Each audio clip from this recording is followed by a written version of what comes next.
Good evening, and welcome to the Tweaks County Board of Education meeting. Thank you to our in-person and online communities and stakeholders for joining us this evening. It is my pleasure to call the Tweaks County Board of Education meeting to order. Today is Tuesday, October 26, 2021, and the time now is 6:03 in the evening. And we stand for the Pledge of Allegiance, followed by a moment of silence, followed by a prayer by Pastor Lucius Denard. I pledge allegiance to the flag of the United States of America and to the republic for which it stands, one nation, under God, indivisible, with liberty and justice for all.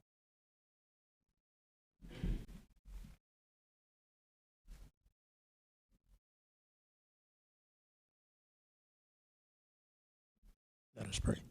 Father, in Jesus' name, Lord, we come before you as we present the Tweaks County School System before you. Just want to say thank you, Father, for the men and women who make themselves available to be of service. Father, we just ask now that you give us wisdom, give us knowledge, give us understanding. Teach us how to train up the children the way they should go, that we may be model citizens, that we may do and be all that you will have us to be in this life. In Jesus' name we pray. Amen. Amen. You may be seated. Thank you, Pastor Denard, the pastor of the Dita Memorial Baptist Church here in District 3 in our great county of Tweeds. At this time, I'll entertain a motion to approve the agenda for tonight's meeting night Tuesday, October 26, 2021.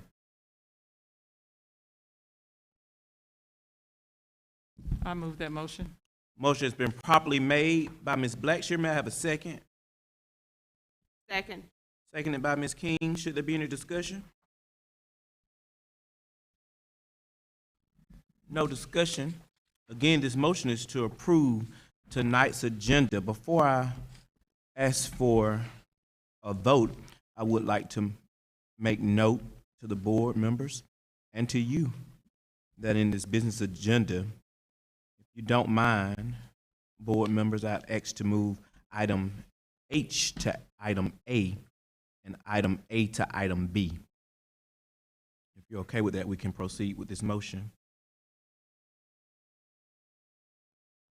No discussion?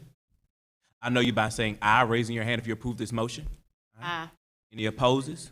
No opposes. That motion carries unanimously. We have accepted tonight's agenda. At this time, I have approval of the minutes for the September 28, 2021 BOE work session. So moved. Motion has been properly made by Ms. King that we accept the minutes from our September 28, 2021 board meeting. May I have a second? Second. Seconded by Vice Chair Mr. Rouse. Is there any discussion? Should there be no discussion, I know you by saying aye, raise your hand if you approve this motion. Aye. Any opposes? No opposes. That motion carries unanimously. Superintendent, we have accepted the minutes from our September 28, 2021 BOE regular session. At this time, Ms. Blackshear, may we have an ethics statement? Yes, sir. In accordance with regulations set forth by the Georgia Ethics Commission, it is the duty of every board member to avoid both conflict of interest and interest of such conflict. Does any board member have any known conflict of interest scheduled before us or appearing on our proposed agenda? Seeing none, Mr. Chair, we will proceed with our agenda. Thank you, State Delegate Ms. Teresa Blackshear, our board member. We appreciate you for that statement. At this time, should any board members have any comments or remarks? Seeing none, superintendent's comments. Thank you, Mr. Chair, board members, and good evening to all of our community members here present and those that are virtual. It's good to see everybody here on tonight, and welcome back from a safe fall break. We are excited to be back into our second 9 weeks of the school district, where we are focusing our next 9 weeks on making this one count. We're going to make this year count. We're working hard with our teachers, providing the highest level of instruction, working with our students, making sure our students have what they need individually and we know that they're going to continue to have success as we're going to celebrate some students on tonight. I want to let the community know that we are hiring. Our Kelly Services partnership has begun, and we are hiring Twiggs County substitutes, and we have positions that are available, and we want the community who are interested in looking for opportunities to work to come here to the central office on the 27th and the 28th of October. That is tomorrow and on Thursday, right here in the Twiggs County Board of Education boardroom. And we are hiring for substitute teachers.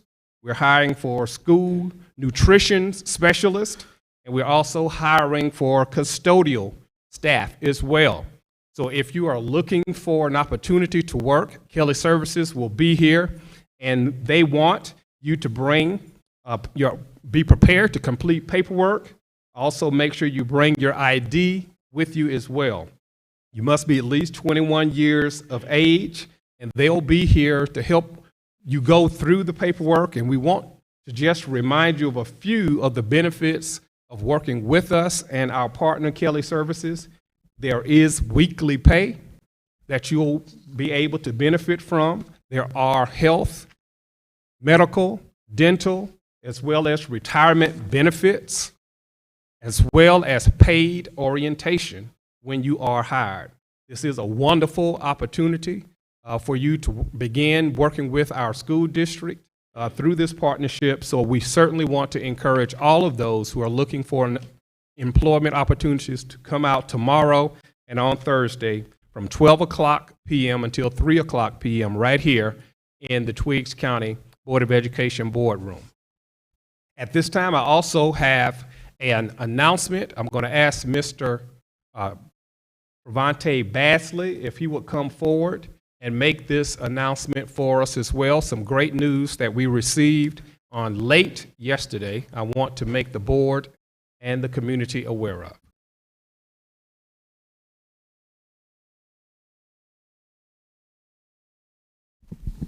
Good evening, Board Chair, Vice Chair, Board members, Superintendent Bullard. Before I begin, I want to talk about what our vision is. Generating excellence, one team, one goal. And we have a mission to inspire, challenge, and prepare all students to complete globally. And with that in mind, the first challenge that Dr. Bullard gave us in his first address to us is to turn over every leaf and look under each rock. So tonight, this is one of those rocks that I've looked under. So we'll talk about the Emergency Connectivity Fund. What is the Emergency Connectivity Fund? It's a program started by the FCC. They had about $7 billion that they could give out to schools, libraries. So we had to apply for it. They will allow you to buy computers, internet, and all those things for households that don't have it. So what are we here to talk about?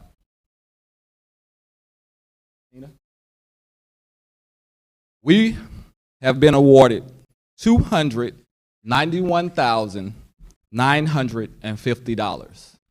I'll repeat that again. $291,950.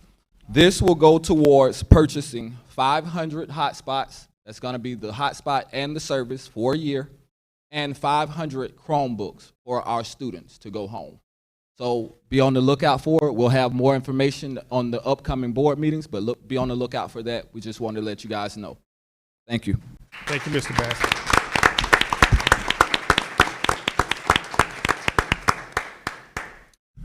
Mr. Chair, Mr. Vice Chair, board members, we are very excited about that news. We just couldn't wait another board meeting before we told you about it. We had to let you all know. This is going to help close that virtual gap that exists within our community in terms of technology gap. Not only are we one-to-one with technology in our schools, we're also going to be putting technology in the home of our children. And also closing that gap as well with internet connectivity that also is a struggle in many of the areas of Twiggs County. So we'll be presenting more on that in the next board meeting, but we wanted to make that announcement on tonight. Mr. Chair, that ends my superintendent comment. Thank you, Dr. Bullard. We appreciate the work that's being done in our district. More money, more opportunities. Thank you. At this time, we will enter into our business agenda. Business agenda item A, financial report. This is an information item being presented by our CFO, Assistant Superintendent, Mr. James Austin. Good evening, Mr. Austin. Good evening. Good evening, Board Chair, Vice Chair, Board members, Superintendent Dr. Bullard, constituents, in person and virtual.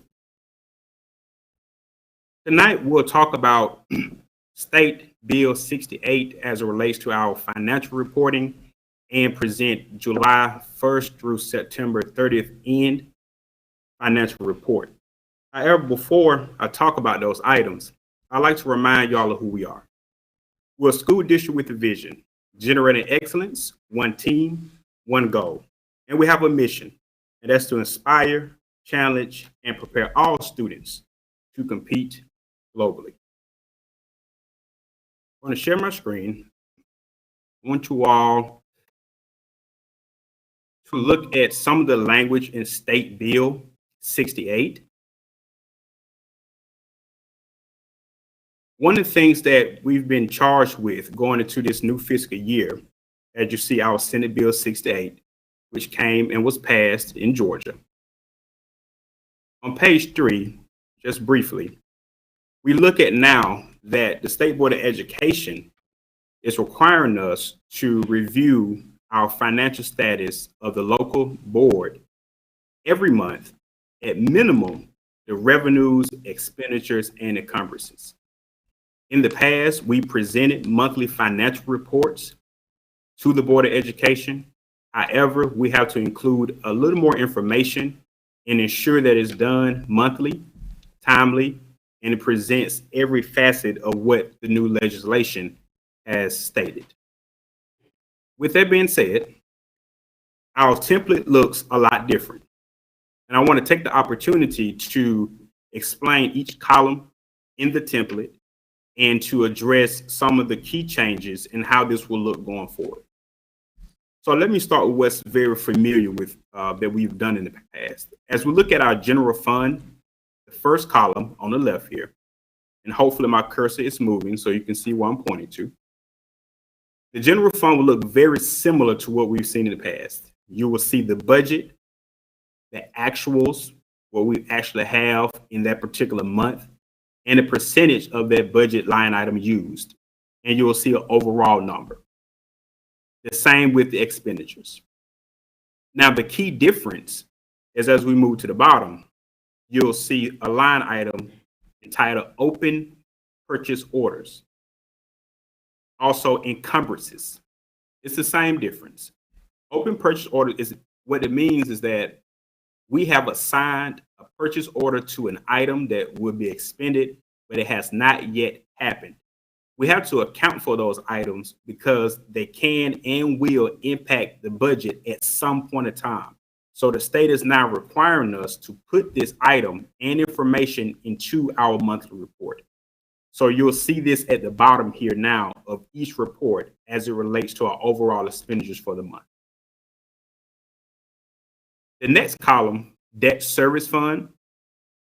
This means anything that we owe for as our debt obligations. To be specific, it would be bond obligations that we've had in the past that we're currently paying through our SPLOST. It will belong to the debt service fund. Once we make our principal and interest payment for the calendar year for any past or outstanding debt, it will be reported in this column. We have not yet made any payments in fiscal year 22. That principal payment would take place in December of this year. So in January, as we report for December, you will see the payment amount take place then. As we look at special revenue funds, in our general funds budget, we report an estimate of anticipated revenue and expenditure for title programs and our federal programs. And what we've done based upon category is included including a rough estimate of what the expenditures will look like for all of our federal programs and revenue. Again, this number is normally figured in our budgetary season, which is prior to the state and federal government giving the actual numbers to the federal program director. So as we go through presentations with other federal program directors, you will see that the numbers will be more accurate from their presentation because they have now received their actual numbers. So in this column, we'll report expenditures and revenue as they come in. Capital project funds. This particular category is stating if we wanted to build a school, if we wanted to do a real capital intensive project, it will be in this column under capital project funds. We have not approved or started anything of that nature, so this column for that reason is empty. And as we move to the last column, which is school nutrition fund, we now have to anticipate school nutrition as well in our monthly presentation. And so the difference with school nutrition, there's not a set allocation provided every year from the state. It's based upon reimbursement, counts, and other factors. So every year this number differs, but we base upon prior year historical data. And as of right now, we see that we have about $727,021 that we're budgeting for school nutrition. Excuse me. Now, that's the financial report and the layout of it. So I want to just talk about each column briefly to let you know where we stand financially for the month. So as we look at going into the first quarter of the fiscal year, which is July, August, and September, we have anticipated a cash flow shortage or deficit. As we look at what's highlighted, I've highlighted in yellow the TAN. We've approved a TAN amount of $500,000 or $500,000 in September that we've used to ensure that we meet our short-term obligations, payroll, and things that matter to the district. And also, we have to consider that we accrue taxes, which means that in July, August, and September, we're receiving tax revenue, but it's not reported in our monthly reports in July, August, and September. It's accrued. It means that it's being reported on our last year budget, FY21. So as you look at our local taxes, you'll notice that it's $35,472, but that does not reflect how much we actually receive in tax revenue that's in the bank. So I like to point that out because this does show a better picture of how much cash we'll have available as it relates to our local taxes. Going back to the cash flow, we only received 10% up until this point of our receipts or our revenue, and 28% for expenditures. We expended 28% of the budget. We're about 25% complete as it relates to this year's budget. Debt service, again, we have not paid our December principal yet. It's not time to pay that yet, so that number is not reflected. You'll receive more information for us actuals on the title programs later tonight, so this will have more clarity. However, each month as we start expending and we're going forth, you'll start seeing numbers populating this column to show what we're spending in instruction, pupil services, and et cetera as it relates to federal programs. No capital projects funds to report this fiscal year. And for school nutrition, we have taken in 22% of the anticipated revenue, expended 27% of the anticipated revenue. At this time, this completes the monthly financial report, year-to-date report, rather, through September 2021. Is there any questions, concerns at this time that I can answer?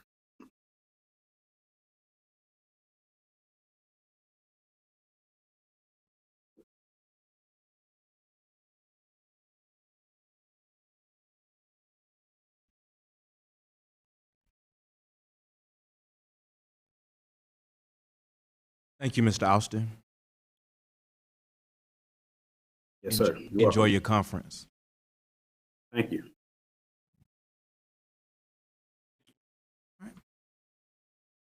At this time, pleases the board, we can move to business agenda item B. And this is a presentation being presented by our superintendent, Dr. Mac Bullard. Information item on the inaugural superintendent honor roll and principals honor roll candidates. Dr. Mac Bullard.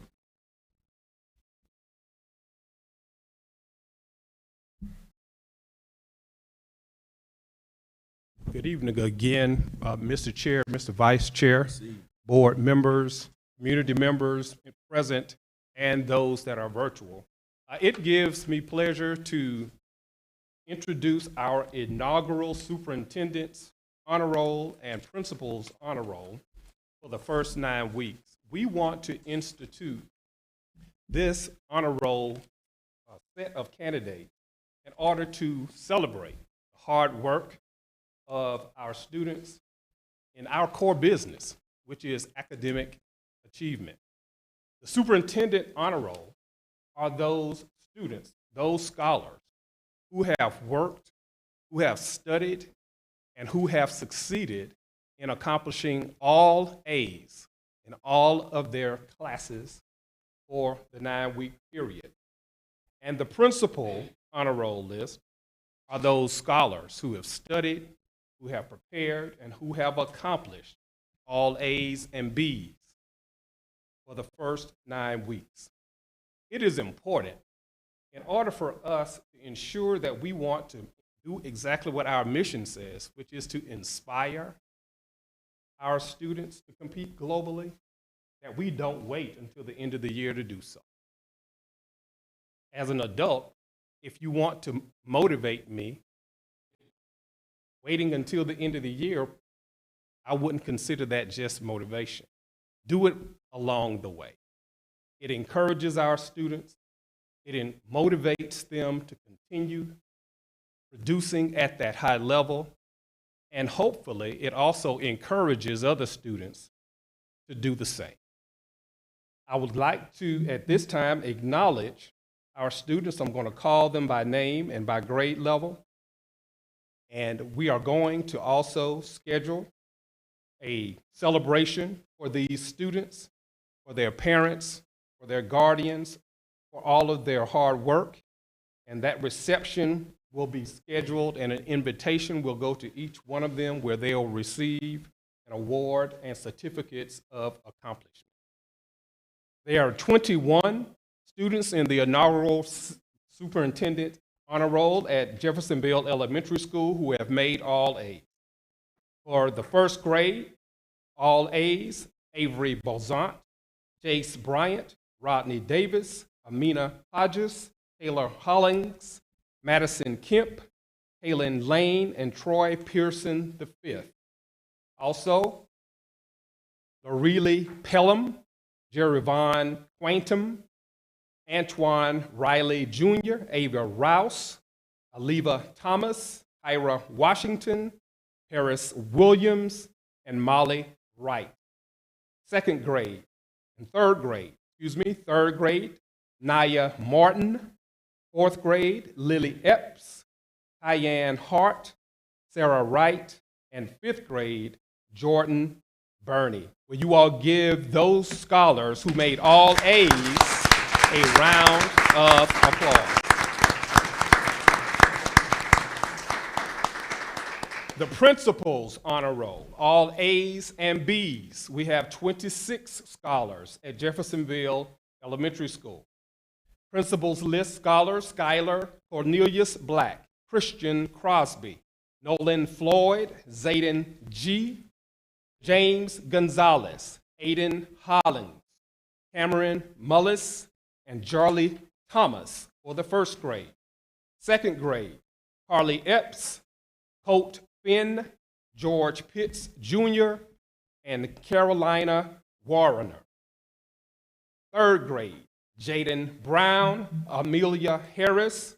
Fourth grade, Ethan Chavins, Damius Clay, Audricia Cox, Sebastian Height Jr., Alasia Holman, Jazindi Melendez, Evan Williams, and Kylie Williams. And fifth grade, principal's list scholars: Jordan Molina, Kiania Rozier, Danielle Washington, and Connor Williams. Will you please give those principal list scholars a round of applause? At Twiggs County Middle School, we have 8 scholars who have made the superintendent's honor roll. 6th grade, Ian Barron, Quincy Wilmore. 7th grade, Mary Jowers. And 8th grade, Zaquandre Coley, Aubrey Lynn Elvine, Bashan Glover Jr., Alacia Height, and Jada Pearson. At the high school, Twiggs County High School, we have 18 students who've made the superintendent honor roll. Joriel Melendez, Cameron Stevens, 10th grade. Darius King, Cameron Pearson, Layla Thomas, 11th grade.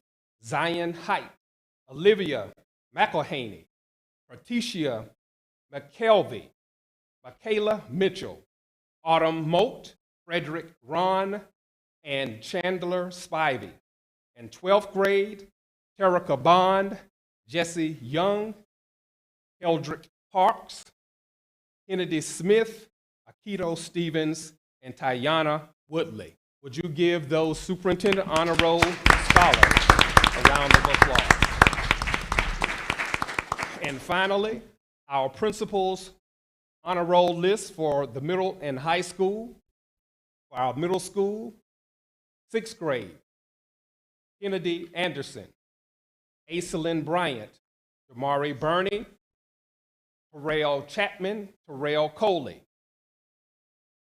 Chloe Dykes, Ellis Height, Jayla Hightower, Savriana Hollings, Alisa Holmes, Anthony Martin, Jamil McClinton, Kinsley McElhaney, Wyoming McNeely, Jamalee Melendez, Zamaya Sanders, Carleon Stevens, Marion Stevens, Nicoriana Strange, Deandra Tharp, Havana Williamson, Jamesia Wilmore, Asia Wilson, 7th grade, Karma Barrington, Dawson Bass, Janae Bond, Cyrus Chaffins, Trinity Coley, Aubrey Elvine, Jaden Gold, Ania Green, Tanaya Hubbard, Jackie Young,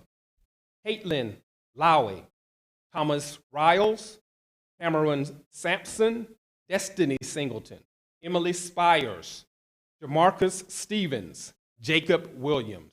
And 8th grade, Azalyn Brown, Kashawn Durham, Janaya Jenkins, Tanasia Mays, Jyla McClinton, Taneria McIntyre, Nally Mendoza Ginger, Azan Williams, and Jaden Wilson. In the high school, 9th grade, Ryan Adams, Emily Beck, Destiny Bender, Najaya Bradshaw, Jeremiah Burns, Brianna Knight, Madeline Robertson, Samiria Rogers, Zavanya Sampson, Amara Shine, Kyla Turner, Horatia Watkins. 10th grade, William Barron, Adacia Elvine, Lebretha Robinson, Keontae Rozier, Dalton Villarreal. 11th grade, Damian Allagood, Jamaria Burns, Jamaria Cooper Height, Destiny Shine, Maria Shine, Corey Stevens Jr., Anisha Stevens, Atelia Stevens, Willie White. And 12th grade, Rebecca Little, Desiree Martin, Zakiria Martin, Catherine McKee, Maray Milligan, Tremendez Sanders, Marcus Sanford, Christian Williams, Jamario Williams, Sean Williams II, Jalen Woods, and Elijah Durham. Let's give those principals, A and B honor roll students from the middle and high school, a round of applause. And finally, I want to also acknowledge our Twigs Online Academy. Superintendent Honor Roll candidate, Ms. Maria Washington. She's been online and has made all A's in all of her online courses. And the principal's honor roll list from the Twigs Online Academy, Mr. Mark Bassley, Michael Bennett, Ramaya Coley, and DeMont Cook. Finally, would you all give all of these scholars all A's and B's for the first 9 weeks?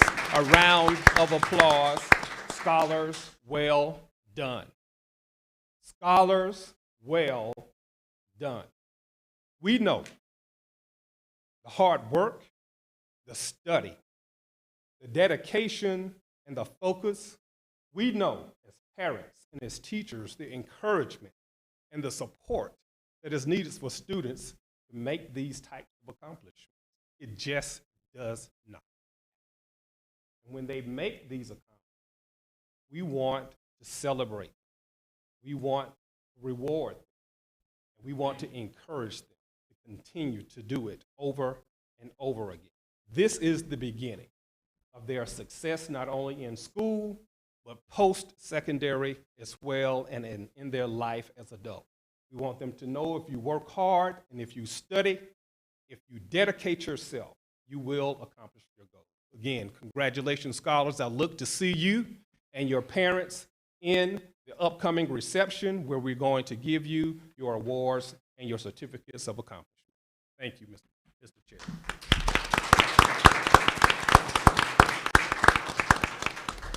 Congratulations to all of our scholars, and thank you for this inaugural Superintendent Honor Roll, Dr. Bullard. Business agenda item B. I'm sorry. Scratch through B.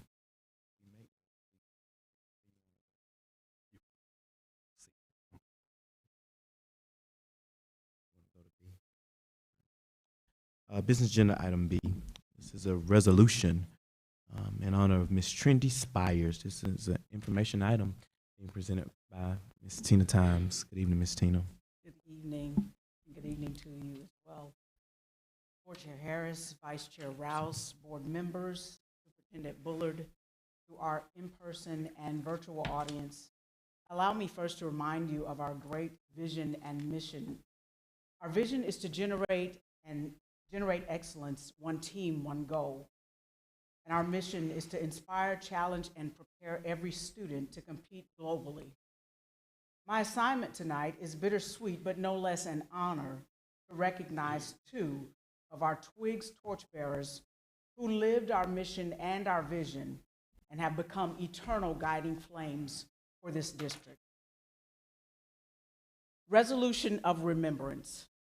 Whereas Twigs County Public Schools, with deep regret, learned of the passing of Mrs. Trendy Lynn Spires on October 1st, 2021, and whereas Ms. Trendy Spires graduated from Georgia Southwestern College in 1989 with a 4.0 GPA and a Bachelor of Science in early childhood education, and passed the teacher certification test with a nearly perfect score.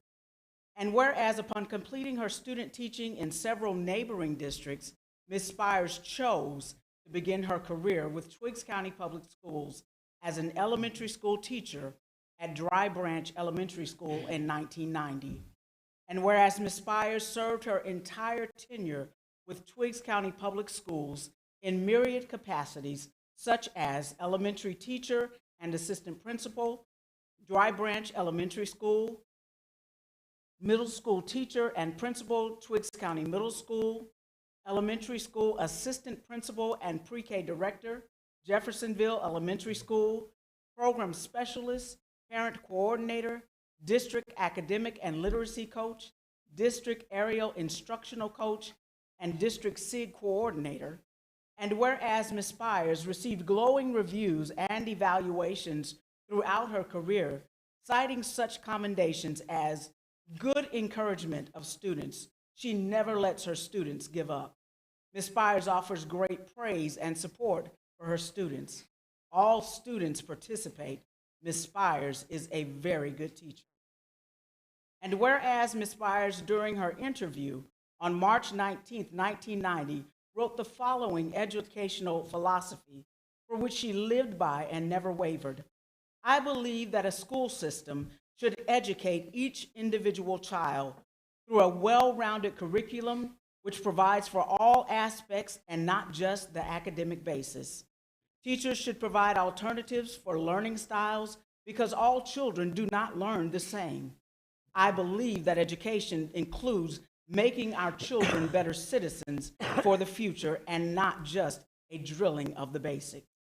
And whereas Ms. Spires retired after 30 years with Twiggs County Public Schools in 2018, now therefore be it resolved, Mrs. Trendy Spires fulfilled her mission and philosophy of educating the whole child and fostering better citizens while fulfilling the mission and vision of Twiggs County Public Schools. Be it further resolved that the members of the Twiggs County Board of Education, with the administration, faculty, staff, and student body, do hereby express profound sympathy, deep loss, and immeasurable appreciation for Mrs. Trendy Spires, and will always regard her as a pillar of professionalism and excellence and a torchbearer of the Twiggs way.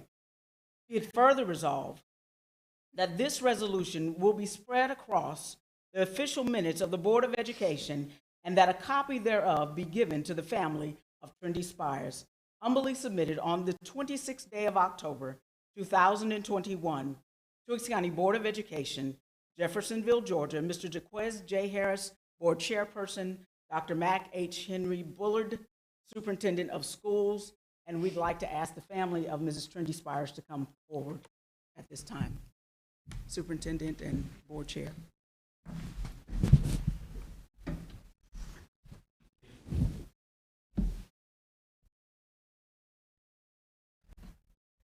And we would ask that all district employees please stand at this time.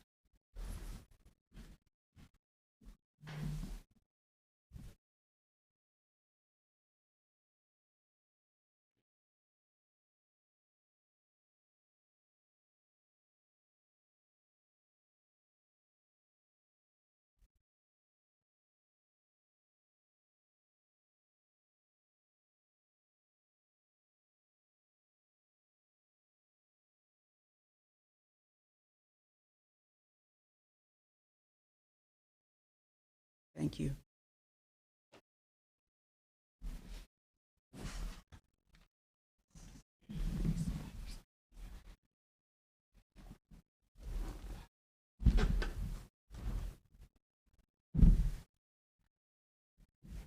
Resolution of remembrance. Whereas with deep regret, Twiggs County Public Schools learned of the passing of Mr. Clyde Kelgan Riggins on September 11th, 2021. And whereas Mr. Riggins, a standout three-time Letterman athlete and linebacker in Fort Pierce, Florida, and later a Florida deputy sheriff located to Georgia in the early 1980s, where he continued a career in law enforcement with Wells Fargo Security. And whereas Mr. Riggins, upon settling in Dry Branch, Georgia, united with the love of his life, Lavora, and reunited with his first love of football, realizing his lifelong dream of coaching. And whereas Coach Riggins served the students of Twiggs County Public Schools and Greater Twiggs County for many years as an esteemed education advocate, athletic coach, and sports program supporter until his passing. And whereas Coach Riggins earned the respect of students, colleagues, and the community while serving his present age. And whereas Coach Riggins leaves a legacy that spans multiple decades and generations of Twiggs County residents in the countless people he coached, mentored, challenged, and inspired. And as a vanguard for education and excellence and a torchbearer for the Twiggs way, Clyde Riggins remains an inspiration for all and especially for those who are determined to work as relentlessly as he toward the day that every child in Twiggs County is properly educated and graduated.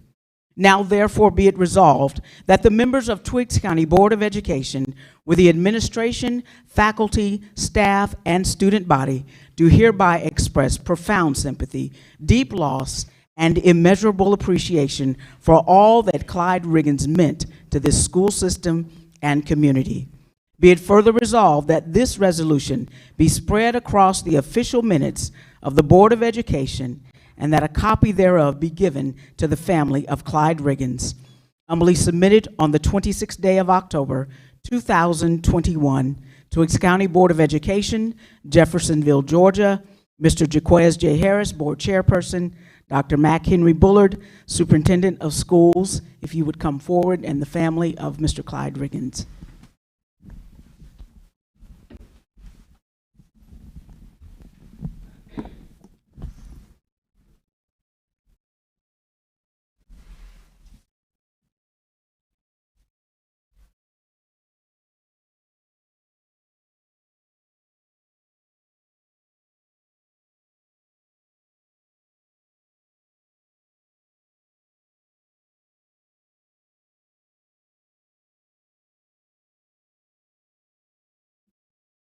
We would also like to present the game football from the, I don't remember which day the game was on. I believe it was briefly after his passing. But the team has signed this ball and they want to award it to the family.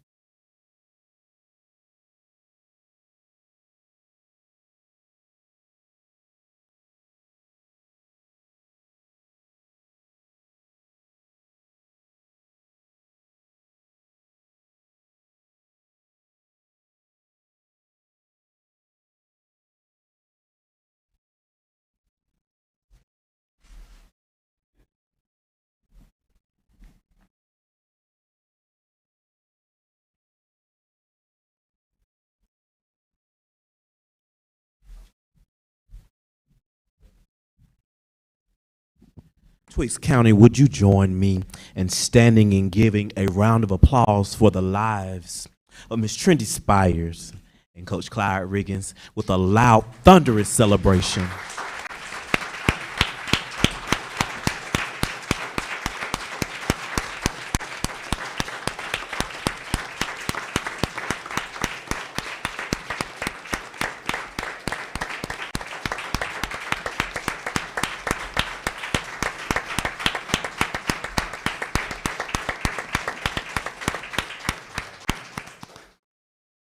Thank you.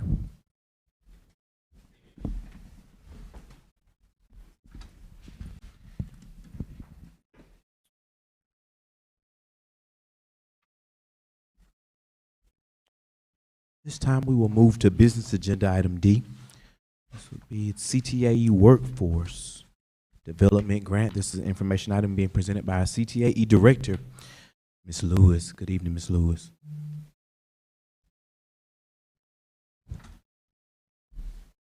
Greetings, Board Chairperson Harris, Board members, Dr. Mac Bullard, Superintendent of Schools, and community stakeholders. This evening, I will discuss the 2021-2022 CTAE Workforce Development Grant.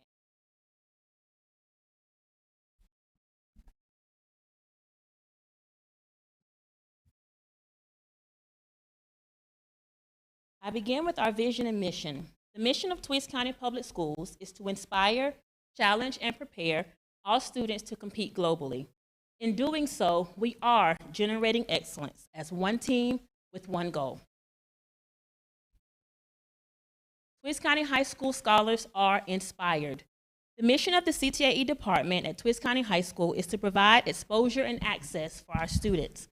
With the permission of our board and the invitation of Academy Sports and Outdoors Distribution Center, our students were invited to the distribution center and given an opportunity to explore the careers within the facility and learn about career opportunities at one of the region's largest employers.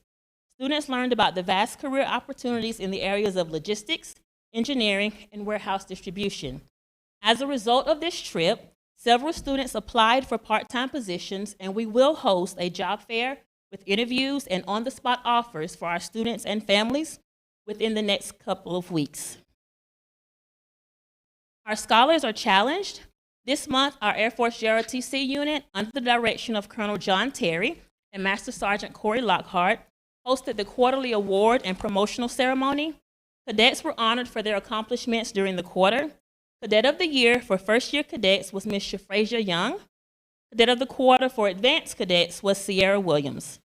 Cadets Xavier Sampson, Devarier Elvine, Brianna Knight, Amira Shine, and Jada Finn were promoted to airmen. Lastly, our scholars are prepared. Pictured, you have our 2021-2022 Geico Youth Apprentices on their first day in their new positions. The students raved that they had an amazing day. At this point, they've completed their orientation and they are gaining invaluable paid work experience. As we continue to inspire, challenge, and prepare our students to compete globally, there are often opportunities to secure additional resources to assist in this task. This year, the CTAE department applied for the ESSER3 ARP equipment grant, and we were awarded the grant. This grant is funded by the Georgia Department of Education, Office of Rural Education and Innovation. The initiative supports workforce development. This year, 57 schools were granted a total of $4,931,061 to outfit and update CTAE laboratories to ensure that students receive hands-on industry standard instruction. The purpose of the funds is to provide essential laboratory standard equipment for CTAE labs and classrooms and should enhance the instructional opportunities for our students. In order to be eligible for the grant, a high school or middle school must have a significant need for equipment upgrades and have an active advisory committee filled with industry and educational partners, and that committee has to meet at least twice a year. This year, preference was given to systems that had not received capital equipment grants in the last 5 years. Initially, systems could not receive the grant if they had had it in the past 10 years.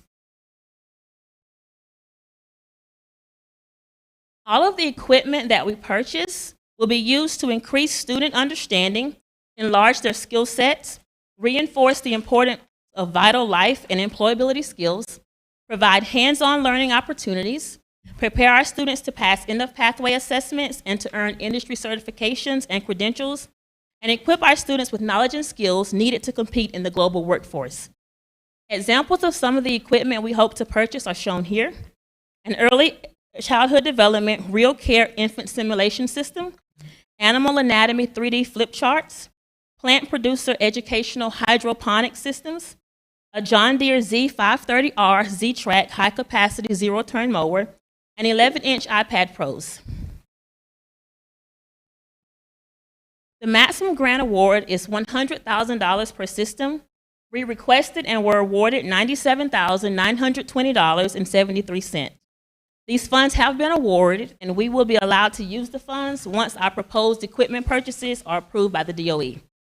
Each item purchased must serve the instructional needs of students and align to course and industry standards. Are there any questions?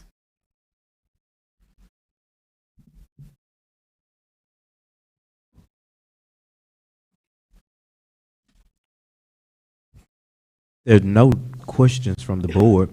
I would like to take this opportunity to celebrate that we did get the grant. Thank you.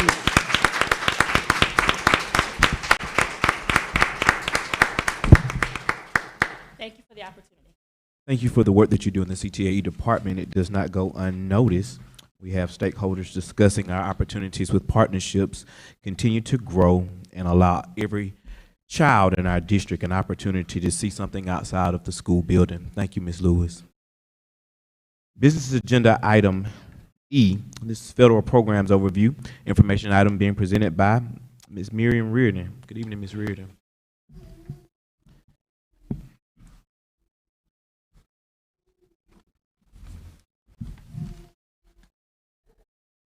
Good evening, Board Chair Harris, Proceed. Vice Chair Rouse, Superintendent Dr. Mack Bullard, board members, and stakeholders. Our vision is generating excellence, one team, one goal, and our mission is to inspire, challenge, and prepare all students to compete globally. One of the ways we do this in Twiggs County is through our federal programs, our title programs.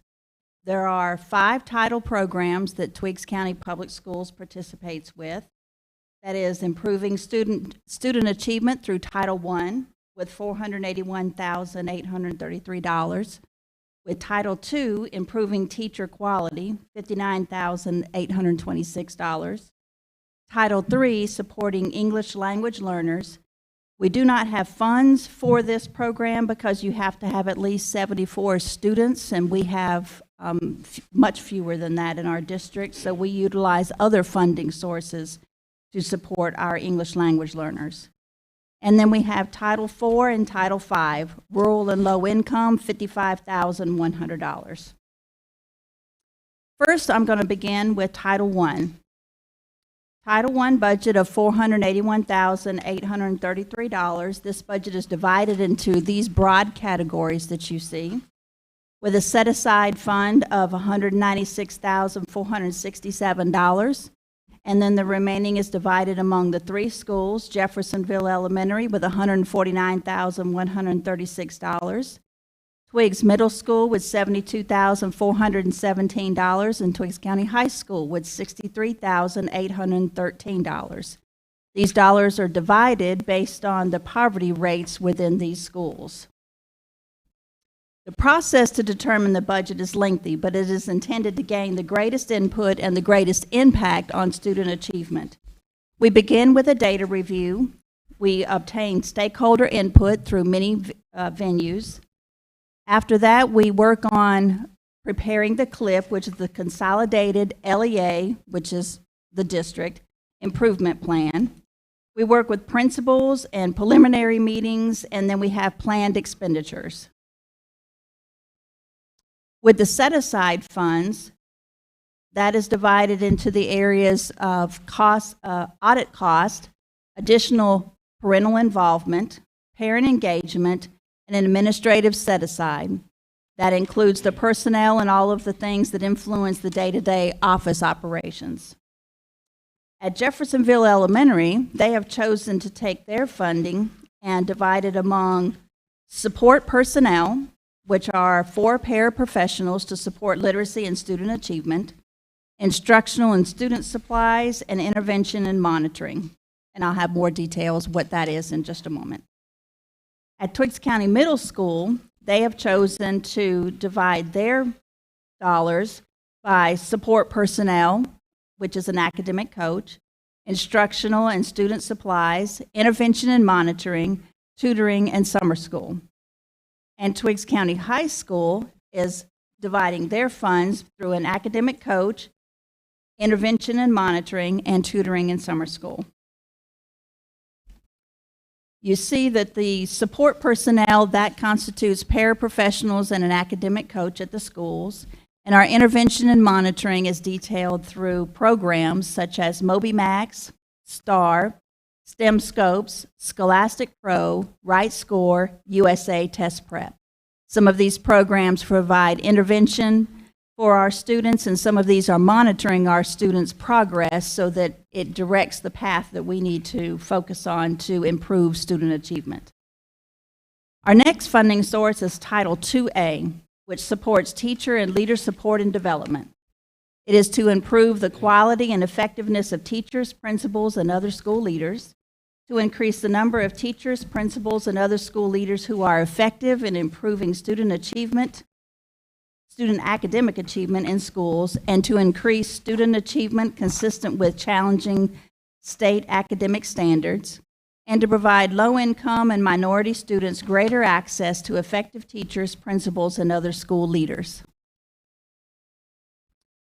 Title IIA funding is divided into these categories: professional learning specialist, which is personnel and office management; audit and indirect cost; teacher and leader development, which is professional learning through our TAP program and certification support; and conferences and recruitment fairs to bring in new staff as needed. And then finally, the last two funds that we have are Title IV and Title V.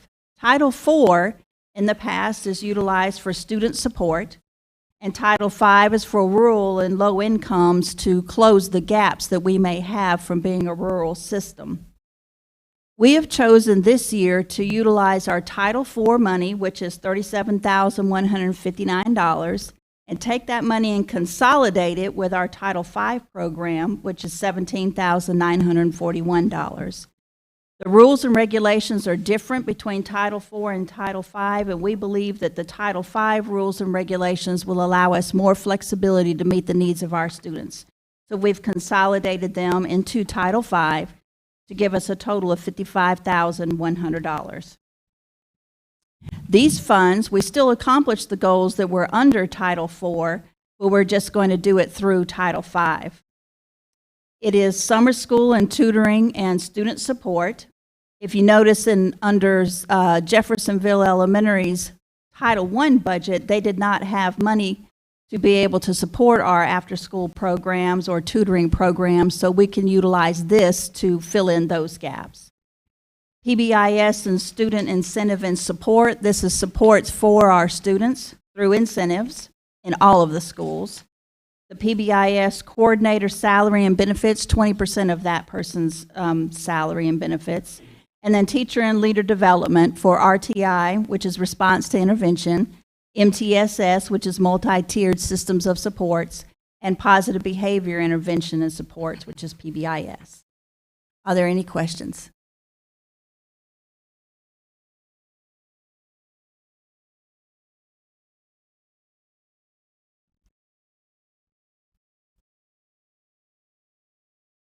Thank you, Ms. Reardon. You may proceed to your next presentation.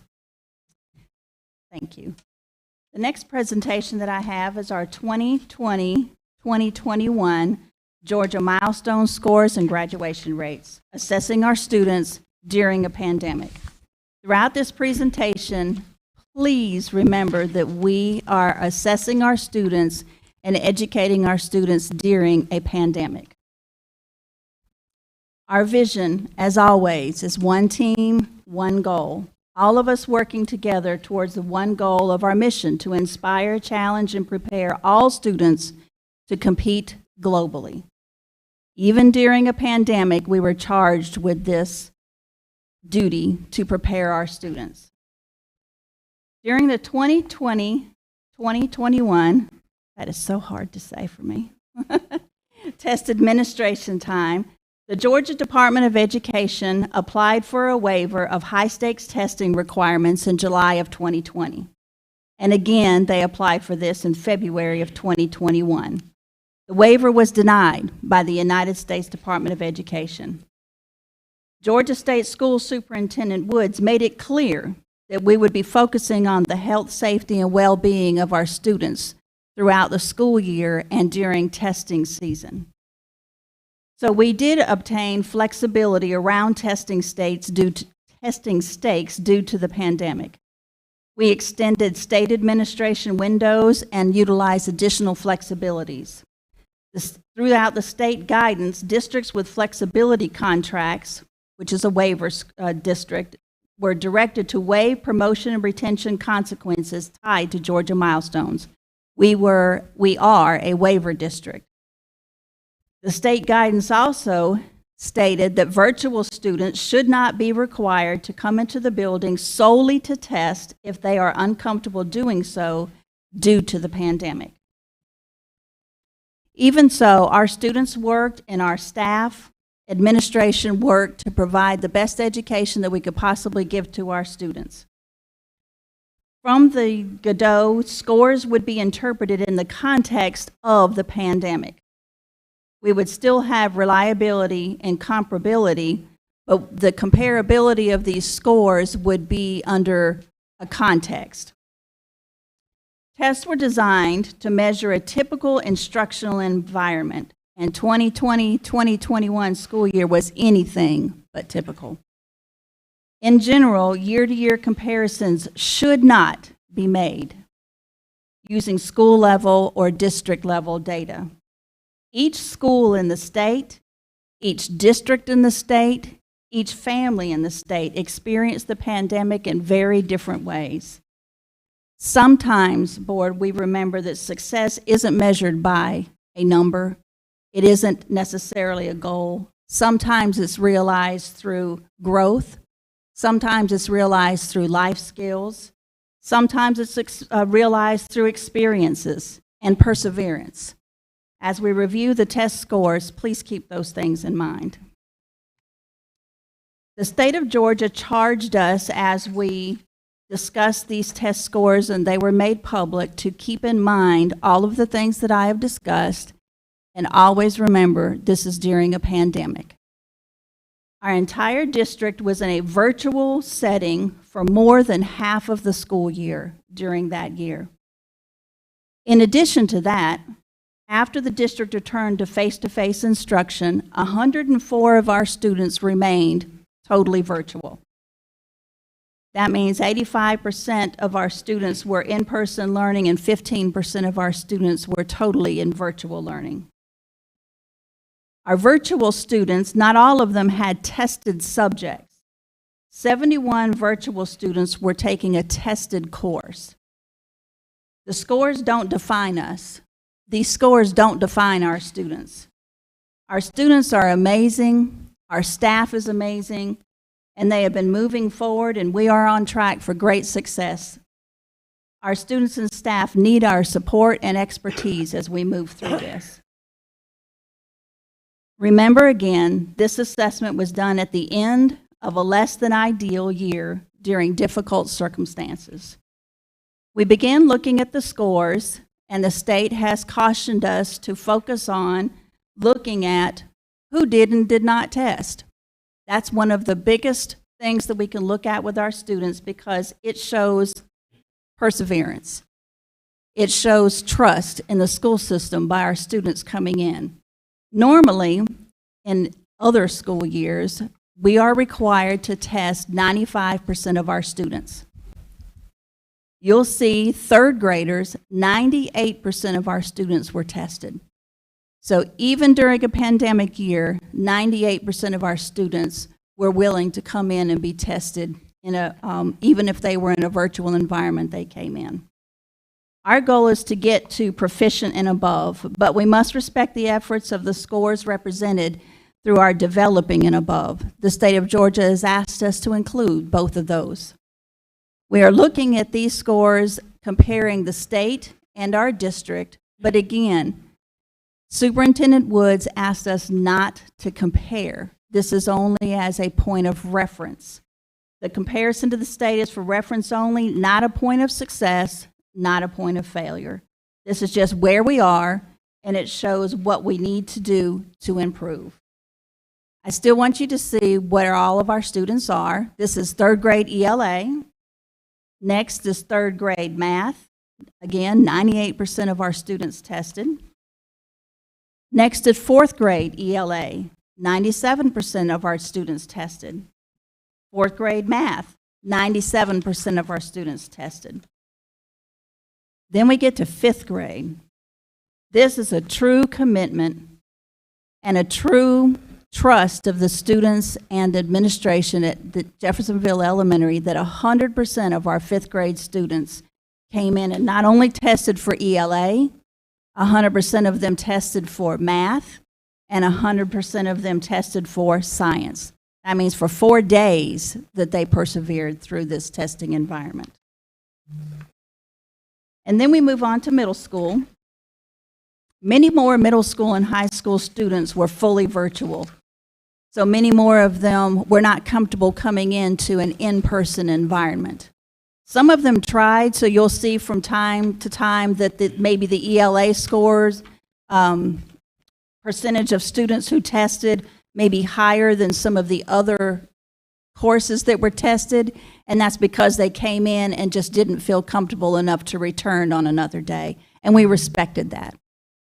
We still had 90% of our sixth grade students came in to test for ELA. 89% of our sixth grade students tested for math. 93% of our students tested for seventh grade ELA. 93% for seventh grade math.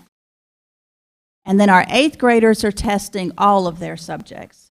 89% tested for ELA, 89% tested for math, 89% tested for science, and 89% tested for social studies. And then high school. American literature and composition is a tested subject, and 97% of those students returned to in-person, returned in person to take the test.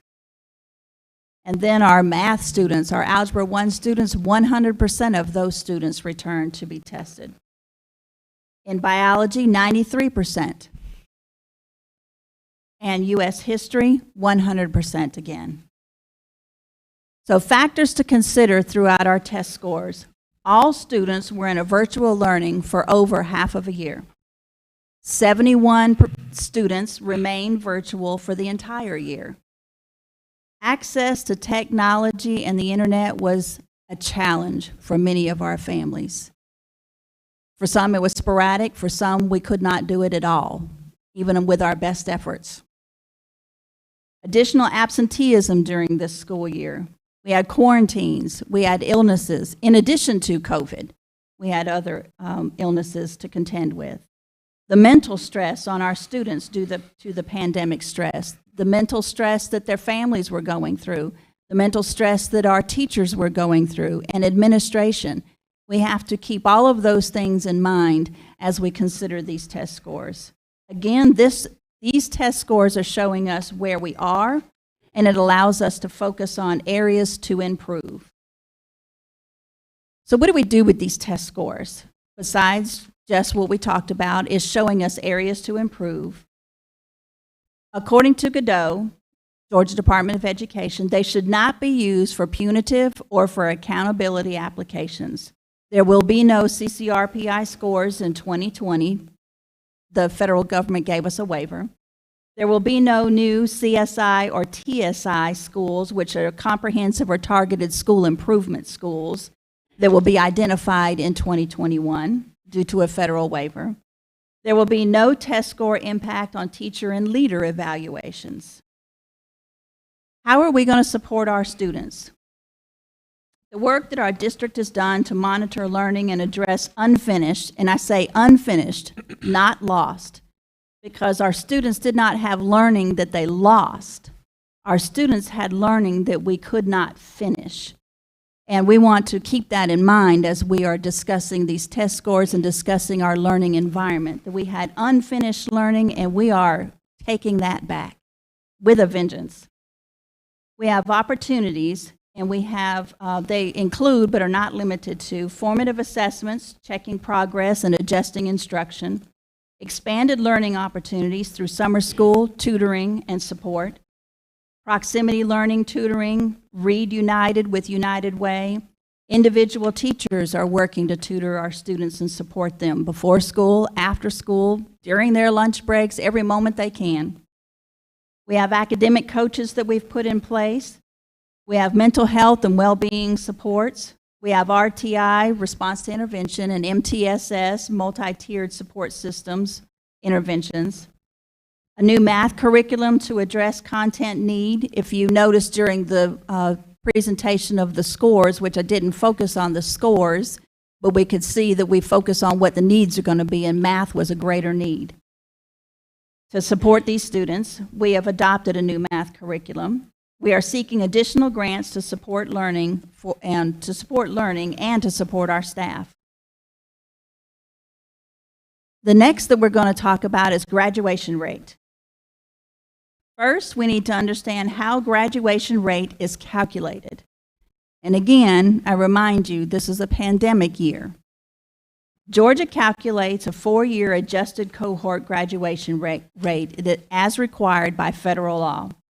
This rate is the number of students who graduate in 4 years with a regular high school diploma, and that is divided by the number of students who form the adjusted cohort for the graduating class.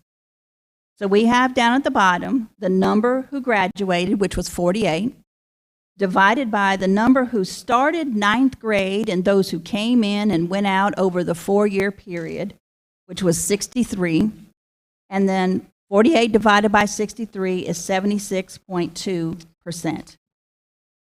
That is our graduation rate for this year. Is this where we want it to stay? Of course not. Let's look at where we have been, and then we're going to look at where we're going. We have in the 4-year cohort rate, that's the students who graduate within that 4-year period, which is the expected graduation time frame. Of 2018, we had 95.6%. And then we have started to slip, and then we took a larger step down during the pandemic. We will recover. Our 5-year cohort rate is 2017 started at 90%, and then this year in 2020, that is 85.14%. That is what is reported this year because that is where we're looking at our 2020 graduates and those who could not make it in the 4 years and needed some additional time and support. Remember, we're in a pandemic, and we were then as well, that they got some extra time and they get an extra year. And so at the end of that 5th year, were there more students that we were able to get across that line? And yes. Then you have Georgia's graduation rates to look at as well. On this next slide is another way of looking at these graduation rates. It's a comparison of Twiggs County to the state of Georgia. And you can see over time where we've been, where we need to go. Like I said, we will strike back. We're the Cobras. Not all students have ideal experiences during high school years, and some need additional motivation that comes from a trusting and supporting relationship and a real-world connection to education and to their future. One of the supports that we have done to improve this graduation rate is hiring Miss Eason, our graduation coach. I heard Miss Eason say, "I am going to make this happen. I care about these students. This is my home." Miss Eason graduated from Twiggs County High School. Miss Eason, can you stand so we can all see who you are?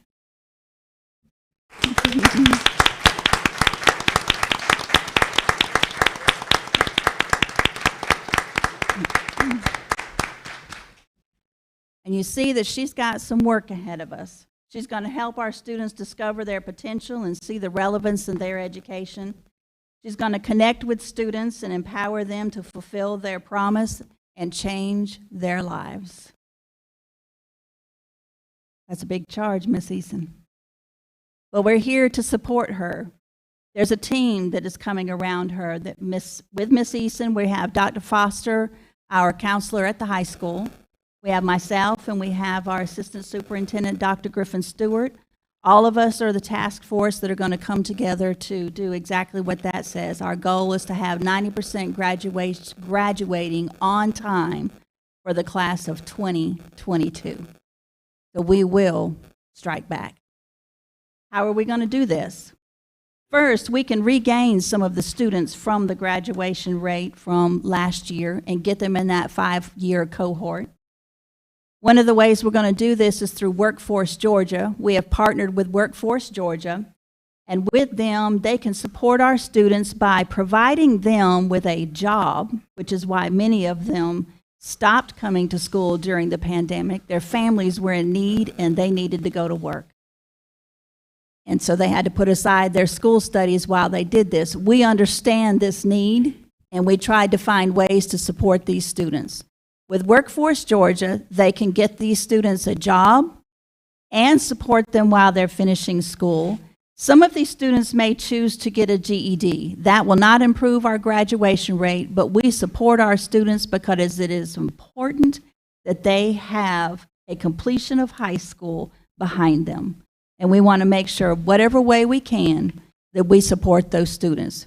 We would like for them to have a diploma behind them, but we want them to finish their studies and complete that leg of their journey in life. We have a priority also to continue face-to-face instruction because we know that it's stronger than a virtual plan for most of our students. Through Workforce Georgia, they will also work with these students to keep them in school keep them with a job. They can help them as they go on to secondary education and provide them a job when they are finished with their secondary education, when they finish with tech school or college, whatever their next step is. We want to get them on their next step in their journey, whatever it takes to get them there. Some other steps that Ms. Eason and the team are working on is getting to know the students, reviewing the transcripts and other data, because Ms. Eason is back new with us and needed some time to get to know these students that we have right now in the building. So she's been doing that, reviewing the transcripts and other data. She's been establishing a presence in the school, meeting with each and every single student. We've, as a team, identified the at-risk students. We've identified opportunities for these students, challenges they may be having, and resources that we can offer to support them. We have a plan and offer these services. We want to establish and maintain parental contact, both now and in the future with these students, with things like preparing the FAFSA as these seniors are finishing school. The FAFSA is a daunting task. Dr. Bullard and I both discussed this afternoon that even when our children were going through it, it was not a fun document to have to fill out. It is challenging. And so we want to support our parents and our students as they are filling out the FAFSA to prepare for their next step in their journey. And then we want to celebrate, because we know that we will get these students to graduate. So we're going to claim now that we are going to celebrate these students as they graduate. Together, we will succeed. And the Cobras will rise again. Any questions? I have one. Yes, ma'am. With our students that we lost along the way, the ones that maybe went to another district, do we have someone that's actually monitoring them to see? That is part of what Ms. Eason's duties are, and we've gone back through, we took the list from last year, and we're taking the list from the full cohort that we have with our group that would be graduating this year, and we have gone back, we've found where some of those students are, we've been able to remove them from our cohort because they belong to another system, whether it is a public school or a private school, even homeschool. Some of them, when they matriculate from us and they go on to another academic environment, if they don't go about it in the proper way, then that's many times how they get lost. And so we try to track them down to find out, where are you? If you are taking another path, then we need to make sure we backtrack and get that done in the proper way so that we can clean up our records and may help out another school as well.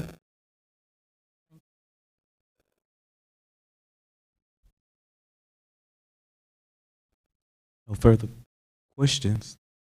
Thank you, Ms. Reardon, for the work that you do. Thank you for these numbers as we will further our conversation, but we're looking forward to great successes in this area, and I can already see that it's looking up. So thank you for the team that you work with, and thank you, Ms. Eason, for coming back to Twigs. We appreciate you. Welcome home. All right.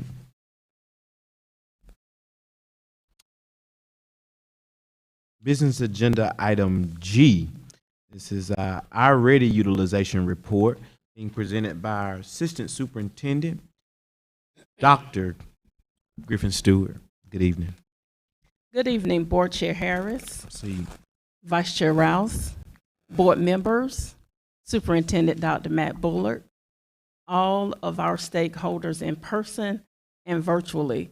It brings me great pleasure and excitement to share our iReady K-8 progress updates.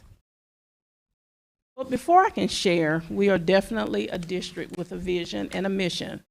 Our vision is generating excellence, one team, one goal, and our mission is to inspire, challenge, and prepare all students to compete globally.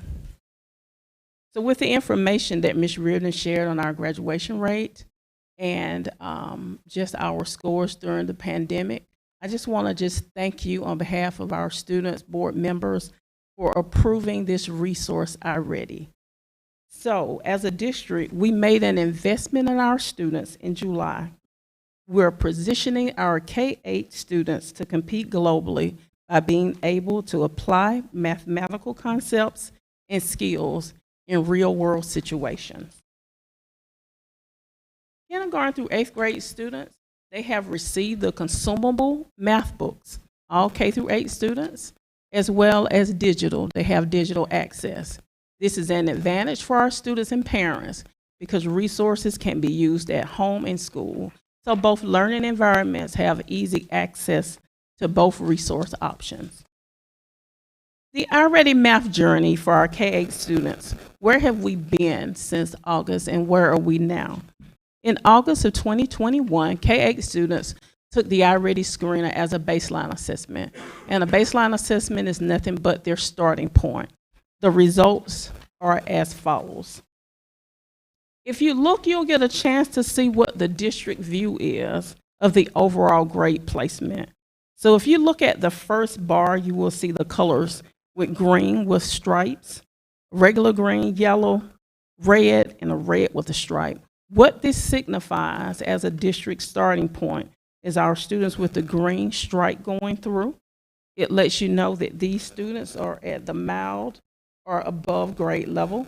The green represents early or on grade level. The yellow represents 1 grade level below. The red represents 2 grade levels below. And the red with stripes represents 3 or more grade levels below. So if you look down at the placement by domain, when students are working on standard and when they're working at their level, they're working in the following areas: numbers and operations, algebra and algebraic thinking, measurement and data, and geometry. So a further breakdown, you can see what our district looks like by K-8. So for example, if you look at our 5th grade, you can see where they are in terms of students who are on level, who are 1 level behind, or who may be 2 or more levels behind. So I want to stress to you that August is the starting point. This is where students started. So what does that mean after students take the screener? The baseline data, again, is the starting point for students in the iReady software. The software, along with the guidance of classroom teachers, because even with iReady, we can't replace the classroom teacher, assign students a prescribed MyPath. So what is MyPath? MyPath is where the screener data previously shown creates a personalized math learning path for each student that targets the trajectory of each student's mathematical growth and progress over time. So what I've provided here is what does MyPath look like for a student? So a teacher after the screener will be able to look at this report for students, and it will show you exactly where students start. So if you see this student right here, it's early, middle, 4th grade, with the goal, the target is getting on grade level. So that marker lets us know how close students are. So in the MyPath, students are able to work at their level. So this is another example. You can see the actual path that was created for this mock student. They started at early 4, and if you go down, you can see that they have passed several MyPath lessons. So those MyPath lessons include, for this mock student, practice divide whole numbers part 1, they passed. So you can see now they are moving to middle 4, moving to late 4th. And so late 4th is find equivalent fractions and practice find equivalent fractions. So that's the trajectory of this student right now. So this sample student is moving through the software at a steady pace and is now moving to late 4th grade at this point in the year. The study MyPath rate of this student lets us predict the following. The student will be able to increase their skill level in this particular domain, numbers and operations, will increase the score on the second iReady screener. So we're predicting that this student, once they take the screener again, because we will take the same screener that was taken at the beginning of the year to show growth. And then 5th grade, we expect for them to be on the 5th grade level before they leave 5th grade. and then preparing for the end game, and that is the Math Georgia Milestone Assessment.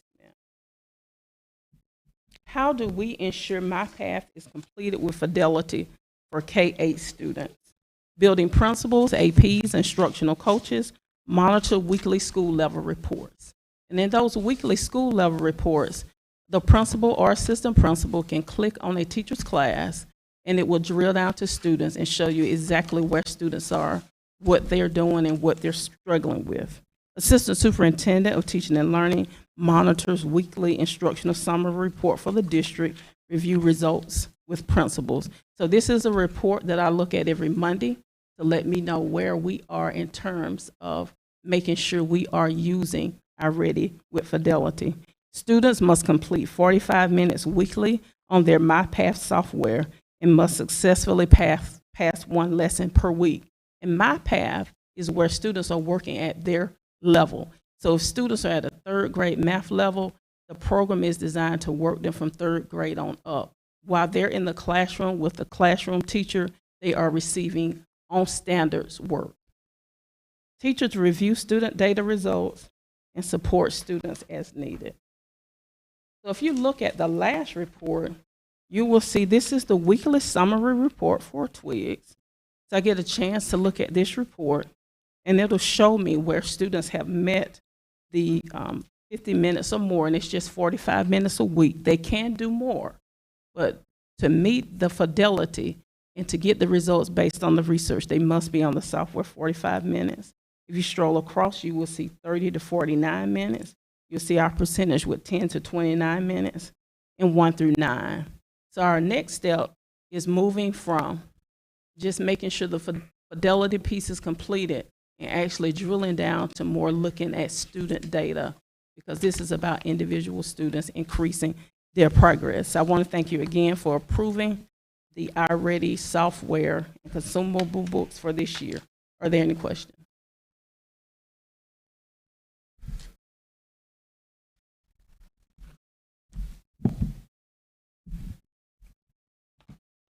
Thank you, Dr. Griffin Stewart. I'm looking forward to receiving updates from you from our iReady purchase. Thank you for the timely report.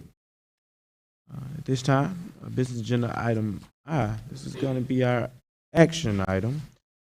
Only one for tonight. This is district request being presented by our superintendent, Dr. Mac Bullard.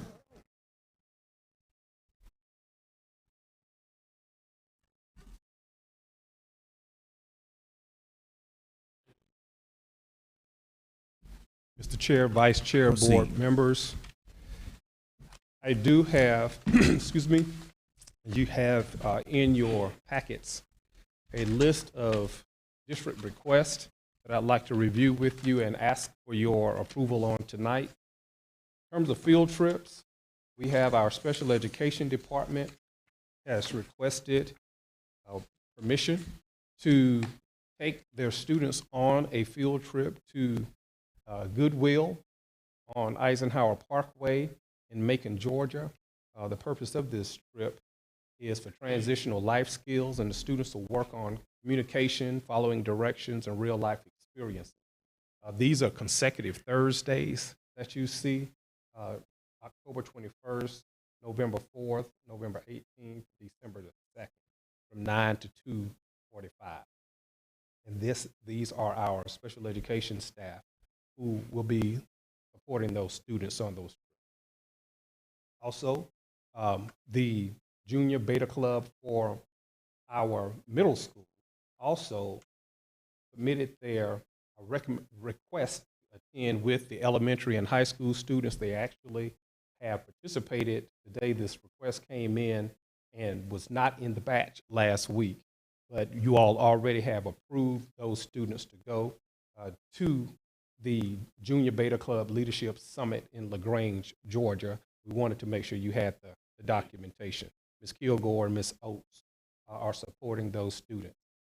And the special education, again, department want to take their students to the Publix. Again, this is to develop life skills and to tour that facility as well, and also to look at different jobs that may be available for them at that site. and that's on October the 28th, which is a Thursday. And our seniors, our graduation coach, Miss Eason, who you've had an opportunity to meet on tonight and to see the work that she has ahead of her. This is a part of her vision as well, which is to take our seniors to Middle Georgia State University. And this is to stimulate their interest in post-secondary education for this college trip. And that is on November the 10th, which is Wednesday, from 5 p.m. to 9 p.m. We're requesting your approval for these field trips to be approved for the educational advancement of our students. Also, there's one facilities request. That facilities request is been turned in by our very own board member Rhonda King and Mr. Charlie Stevens. They'd like to conduct a meeting in JES's gym on either Saturday, November the 13th, or Saturday, November the 20th from 6 to 9. And that is to discuss and have a community-wide meeting in reference to the Jeffersonville Class of 1969 project.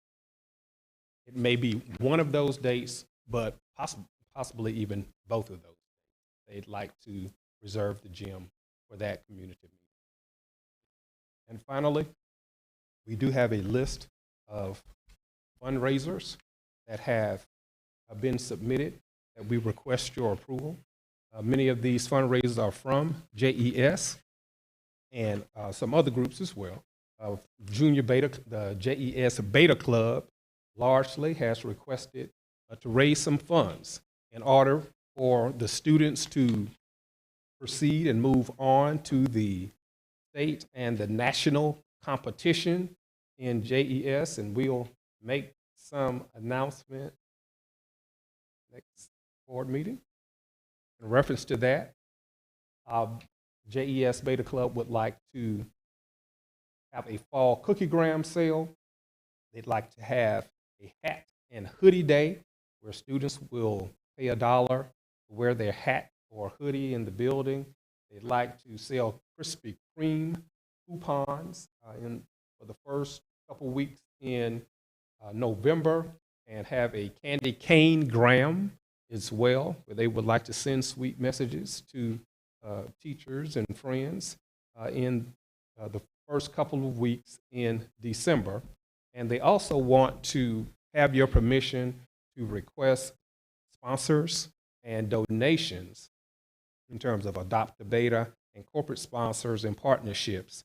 Again, all of these are for the purpose of raising funds for the students to participate in state and national competitions.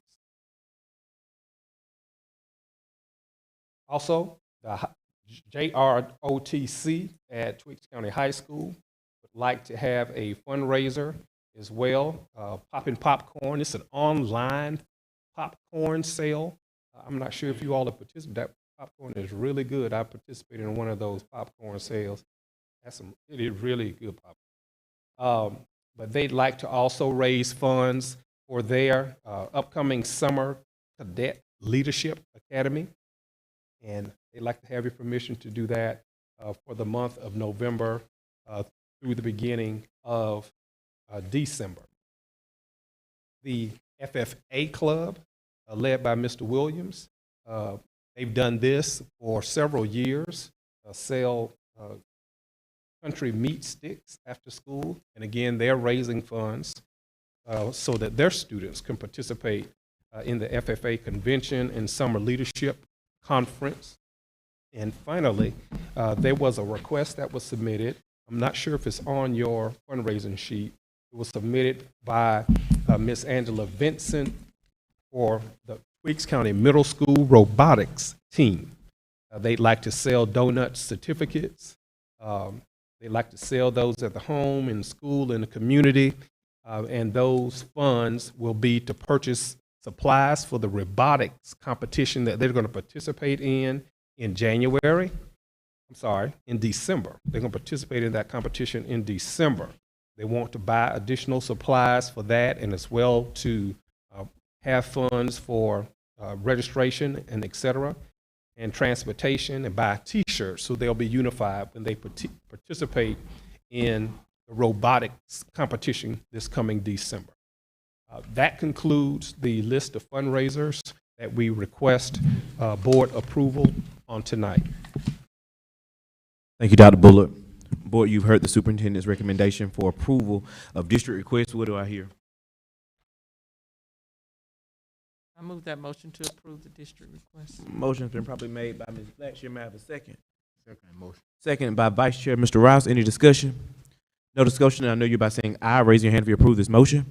Aye. Any opposers? No opposers. That motion carries unanimously. Thank you. Thank you, board members.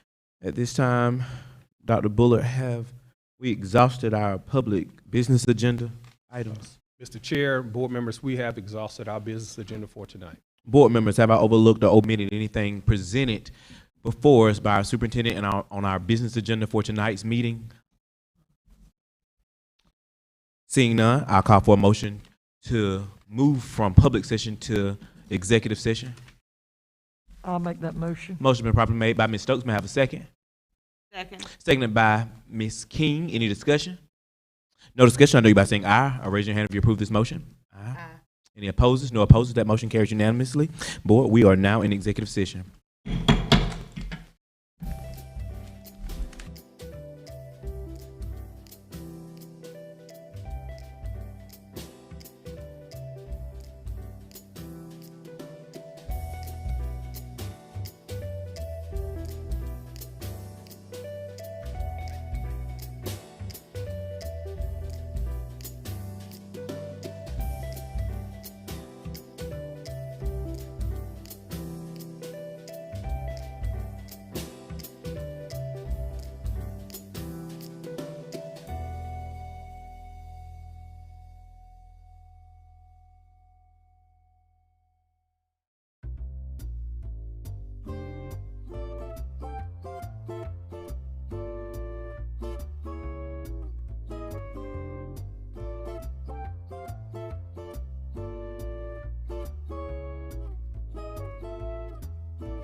Good evening again, County.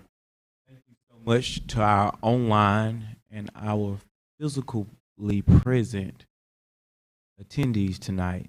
Listen, may we have a motion to exit executive session and enter into public session? I'll make that motion.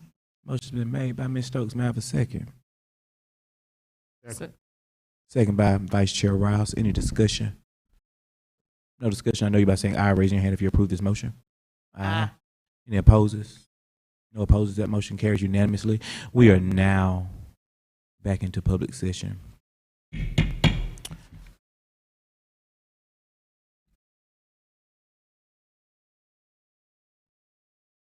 Dr. Bullard, we have heard your recommendations during our executive session. Board members, may I have a motion to accept the superintendent's recommendation for acceptance of resignation and new hire? So moved. Motion's been properly made by Ms. King. May I have a second? Second. Second by Ms. Blackshear. Any discussion? No discussion. I know you've been saying aye. Raise your hand if you approve this motion. Aye. Any opposes? No opposes. That motion carries unanimously. Dr. Bullard, have we exhausted your recommendations and cleared everything tonight from public session to executive session? Mr. Chair, we have cleared all of the executive session and public session matters. Thank you, Dr. Bullard. Board members, have we exhausted our agenda for tonight? You hires. We didn't do that one.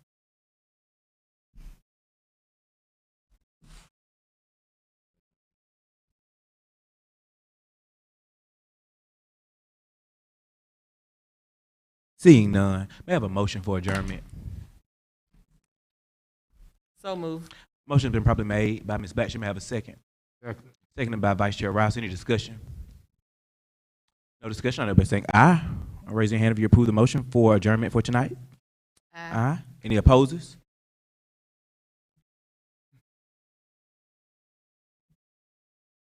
That motion carries 4-1. Good night.